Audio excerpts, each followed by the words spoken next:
Honorable members, आपका स्वागत है न्यूज डगर चैनल पर। मॉनसून सत्र के पहले दिन जगदीप धनखड़ के इस्तीफे ने सभी को चौंका दिया। एक विपक्षी दल के नेता ने दावा किया कि अगर उनको इस्तीफा देना ही था तो सत्र की शुरुआत में दे देते, ऐसे क्यों? उपराष्ट्रपति पद से इस्तीफे में जगदीप धनखड़ ने करने स्वास्थ्य संबंधी कारण बताया। वहीं वरिष्ठ पत्रकार नरेंद्र सर्वोदई का कहना है, विपक्ष के आरोपों से आहत होकर दिया इस्तीफा। आइए जानते हैं। राष्ट्रपति जगदीप धनखड़ ने अपने पद से इस्तीफा दे दिया है।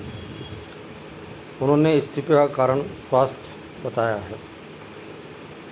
धनखड़ ने खुद लिखा है कि स्वास्थ्य कारणों से वो इस्तीफा दे रहे हैं, लेकिन उनके इस्तीफा देने के बाद ही देश में राजनीति शुरू हो गई है।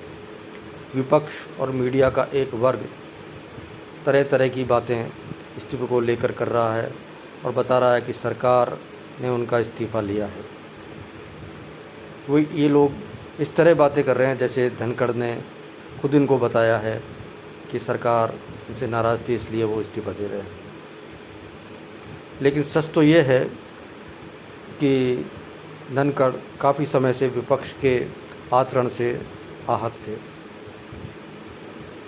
कांग्रेस और विपक्ष के लोगों ने उन पर क्या क्या आरोप नहीं लगाए, उन पर पक्षपात का आरोप लगाया और ये कहा कि वो आरएसएस और बीजेपी के दबाव में आकर काम करते हैं।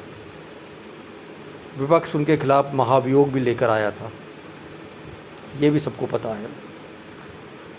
धनखड़ एक बड़े कानूनविद थे, बड़े वकील भी रहे हैं और ये भी पता है कि वो जब बंगाल में राज्यपाल थे तब उनकी और ममता की काफ़ी तनातनी चलती रही थी। वो एक बोल्ड व्यक्ति थे।